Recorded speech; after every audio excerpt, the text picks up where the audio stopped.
We're going to continue with our series of study on the 5 solas of the Protestant Reformation. We've already had 2 messages on the question of sola fide, or justification by faith alone, which was the material or the substantial issue over which the Reformation was fought. And closely related to the doctrine of sola fide is the doctrine of no chalk. So here we found one, the doctrine of sola gratia, or gratia, however you want to pronounce it, which means literally by grace alone. Now, in the Middle Ages, in the Roman Catholic Church, of course, the leading theologian was St. Thomas Aquinas, and the Church since that time has referred to Thomas as the angelic doctor, the doctor angelicus, the doctor of the angels. They have another nickname for the great St. Augustine, who ministered at the end of the 4th century and into the beginning of the 5th century. And Augustine's nickname is Dr. Gratia. That is, he's known as the doctor of grace in church history, because he is the one who first formulated this idea of sola gratia.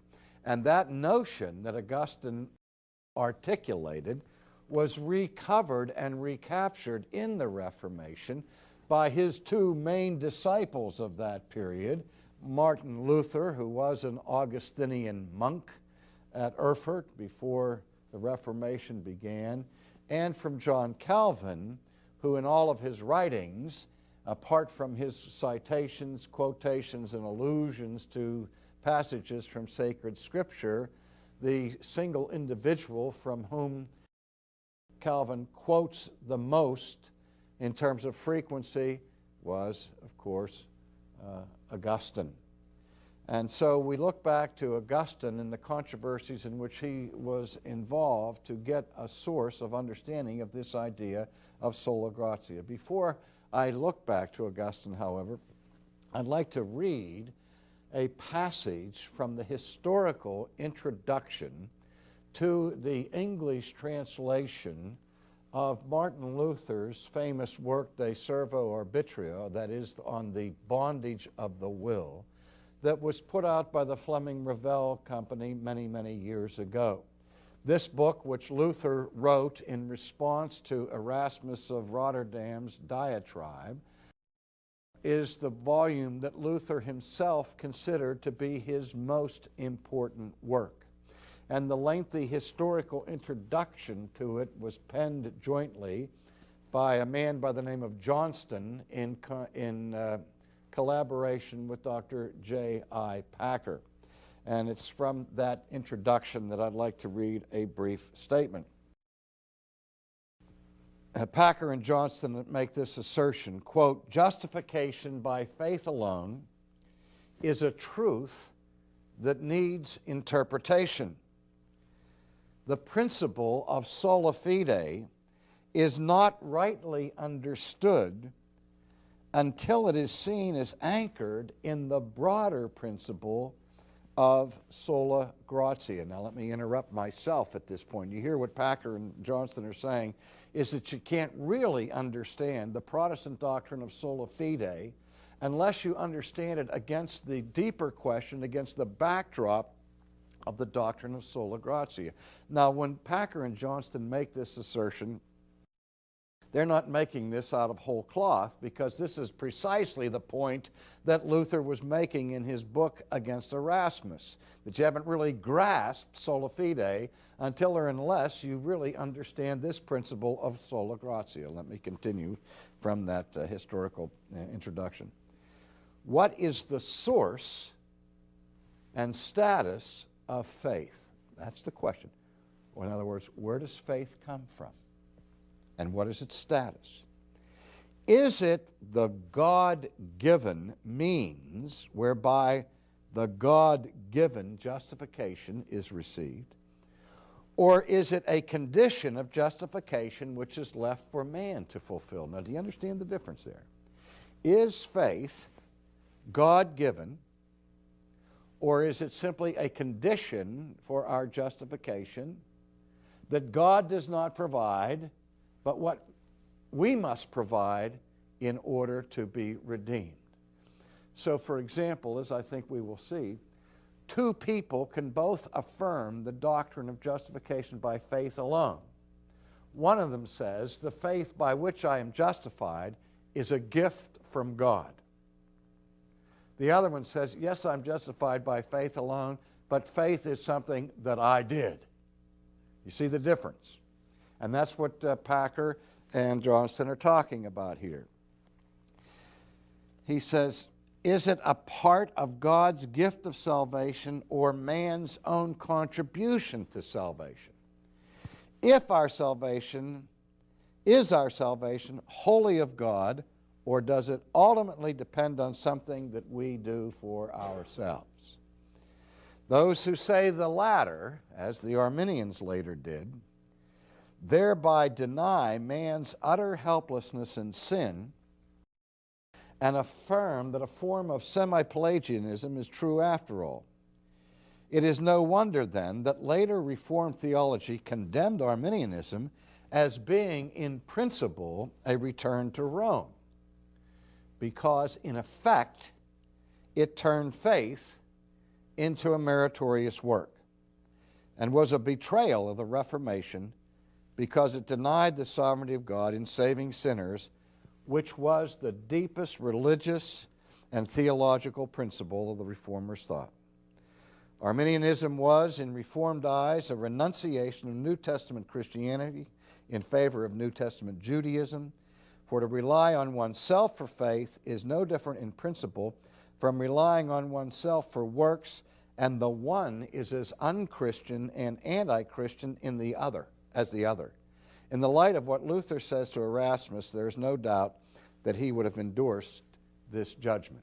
Now let me just say here, when I first read that, I blinked. I said, I can't believe that J.I. Packer and his compatriot would speak so strongly about Arminianism as to say that it is unchristian in this respect and anti-Christian in this respect, when it in fact makes faith a work that we do and becomes the basis in the final analysis of our salvation. Let me try to soften that a little bit, because I believe that Packer, as well as I do, believes that Arminians are Christians and don't belong to the temple of the Antichrist. We differ strenuously on this question that they're debating here, but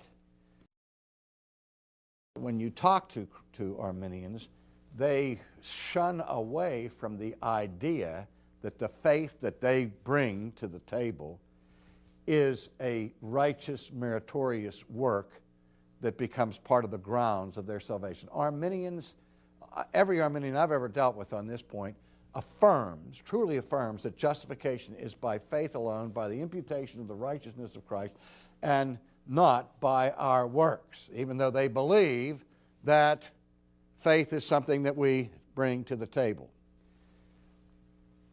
But that's different from saying that they believe that their faith is a good work that is the basis of their salvation. They don't say that. Maybe what these men are saying is, if they were really logically consistent with their situation and with their doctrine, they would have to say that. But we're not always logically consistent, and sometimes we escape heresy by a lucky inconsistency or a happy inconsistency, as the case may be. Also, when they say this idea is as unchristian or anti-Christian as other matters are, I need to soften that. I'm sure that there are ideas in my head, in my theology, that are wrong. And insofar as they're wrong, they're unchristian. And insofar as they're wrong, they are anti-Christian. And I think that's true of all of us, that all of us pick up ideas along the way that are really not compatible with Christian thinking. And in fact, we've been seduced by anti-Christian ideas. I say today that the average concept of free will that most Christians use in their thinking is a pagan notion. They don't embrace paganism. They don't see it as a pagan notion. I'm convinced it is a pagan notion. But it's one thing for me to say you have unchristian elements in your thoughts and saying, therefore, you're not a Christian. See the difference? Now, those elements in your thought may be so unchristian as to make you an unchristian. You may have the unchristian idea that Jesus, you say you're a Christian, but you don't believe in the deity of Christ. If that's the case, I would say that unchristian idea is so significant that it vitiates your profession of faith in Christ altogether. So I hope we have that straight. Now, this whole idea of sola gratia that Packer and others are talking about here is related historically to two other theological issues. We've seen that it's indirectly related to justification. We'll come back to that. But the two major theological concepts by which this phrase, sola gratia, has immediate application are, number one, the doctrine of original sin, because it was in that context that this idea was first affirmed by Augustine, and second of all, the doctrine of election. And so it's original sin and election that are the twin doctrines that are related closely to the idea of sola gratia. So we'll look at that now as we proceed in our study. A quick overview of the history, and by the way, I've written an entire book on the question of the relationship of sola gratia to our salvation and to the issue of original sin and free will, entitled Willing to Believe, where I go through the whole historical debates on this issue, beginning with Pelagius and Augustine and Cassianus and Luther and the Roman Catholic view and the Arminian view, the dispensational view, Edwards's view, and so on throughout church history. And also deal in another book with sola gratia to some degree, and that's the book called Grace Unknown. That is an overview. It gives us an overview or a compendium of the basic doctrines of historic Reformed theology. I wrote it initially to help people who were trying to answer the question, well, what is this Reformed theology? And so an overview of that is found in Grace Unknown. Well, in any case, let's look first at the historical provocation that led to this phrase in the teaching of Augustine, and it came about in the so-called Pelagian controversy that took place roughly around the turn of the century, from the 4th to the 5th centuries. And it began when Pelagius was a British monk who came to Rome to visit Rome and heard of the reputation of the great Augustine. But when he came to Rome, he was appalled by the behavioral patterns and the licentiousness of members of the church and those who were professing Christ. They seemed to be living godless lives. And so, in a very real sense, Pelagius wanted to be a reformer of the morals of the Christian church of his day. And he was disturbed by a famous prayer that had been written by St. Augustine, where in that prayer, Augustine said this, "O God, grant what thou dost command, and command what thou dost desire." Now, the second part of the prayer, that God would command from his creatures whatever it was pleasing for God to command, Pelagius certainly agreed that God had the right to impose obligations on the creatures that he has formed in his own image. He believed that God was morally sovereign in that he is the lawgiver, not we. We are not the ones who create the law of God. No problem with that part of the prayer. It was the first part of the prayer that distressed him so greatly, in which Augustine said, "O Lord, grant what thou dost command." Pelagius was puzzled by that. He said, why would you ask God to grant you? A grant is a gift, after all. Why would you ask God to grant you whatever he commands? That indicates that God is commanding that you do something that without this grant, without this gift, you cannot do. Well, this is exactly what Augustine was saying. Augustine was saying is that God gave his law to man in creation, and man was created to mirror and reflect the character of God. God is holy, and we were created with a mandate to be holy, a mandate to be righteous, a mandate to be perfect. But Augustine says, in the fall, man was ruined as he fell into a corrupt status by which it was no longer possible for that human being to obey all of the commands of God. That man was no longer morally able or morally powerful enough to live a perfect life. And so that the only way we could become righteous would be through God's help, through God's gift of grace. So it's one thing to consider man in creation. It's another thing to consider man in his fallen condition. In his created original situation, man could be righteous, according to Augustine. After the fall, because of original sin, man could no longer obey the law of God. Now again, remember that the doctrine of original sin does not refer specifically to the first sin, the original one, the first one that got everybody in trouble. Now, what original sin defines or describes in theology is the result of that first sin, the result being the fallen corruption that was the subsequent judgment of God upon the first sin. So that after Adam's sin, after Adam and Eve fell, then their future descendants are born in sin, born with this human nature that is corrupt by birth and is no longer able to achieve righteousness. That's why Augustine said, since the fall, for us to do anything right requires the grace of God.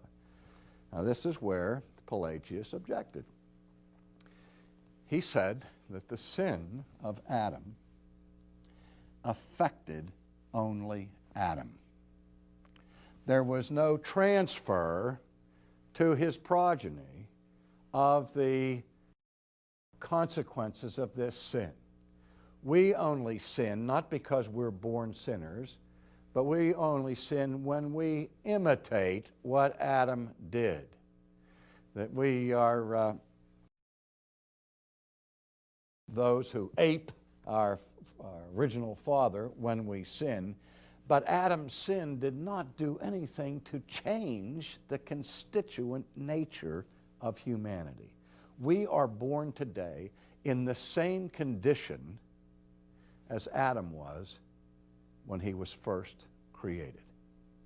So that we have the same abilities, the same powers that Adam had when God first made him. So Pelagius went on to say that we as human beings still have the power to live perfect lives without grace. Now, it's not that he was opposed to grace. He said not only can we theoretically live perfect lives without the grace of God, but there are people, in fact many people, who achieve that and who actually live righteous lives. Now, it's made more difficult because so many people have echoed and imitated Adam by being copycat sinners, as it were, that we now live in a society, an environment where there's so much sin that makes it hard for the person who still has the constituent nature of the original Adam to make it through life without sinning, because there are these negative pressures all around him.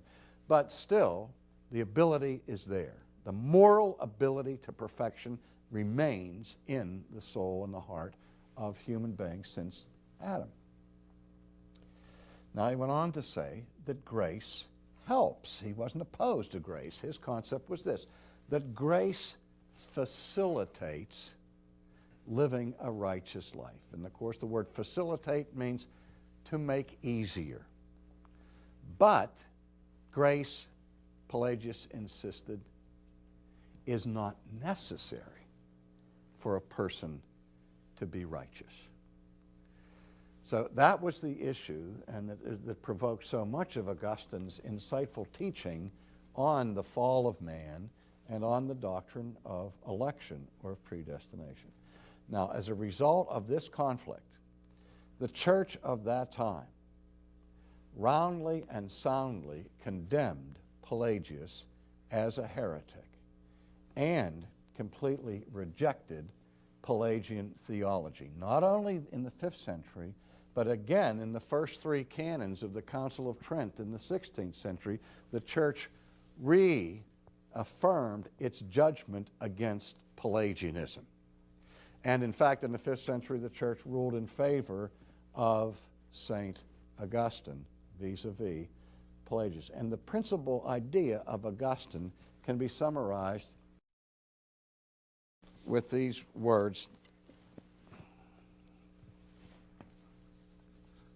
moral inability. Namely, that the fall was so radical and so corrupt, sin so invaded our humanity, that we are born in a state that the Bible describes in terms of being in a state of spiritual death or in bondage to sin, and saying that we are morally impotent to do the things of God. Augustine said there can be an outward conformity to the law of God from unconverted people and unregenerate people, what Calvin would later call civic righteousness or civic virtue. There are still parents that have a natural love for their children and so on, but there is no inclination or desire of the human heart for the things of God, because the heart of fallen humanity is now a heart of stone. And in that heart, it only has wicked desires continually. And Augustine said, even after conversion, that our best works, even with the assistance of divine grace, are splendid vices, because sin is so damaging that it attaches itself to us even after conversion until we are glorified by God in heaven. And so Augustine is saying, without God's doing the work, we are powerless to do spiritual good. Now, that was the issue then. That issue was resurrected in the 16th century with a vengeance. And we will look at that in our next lesson.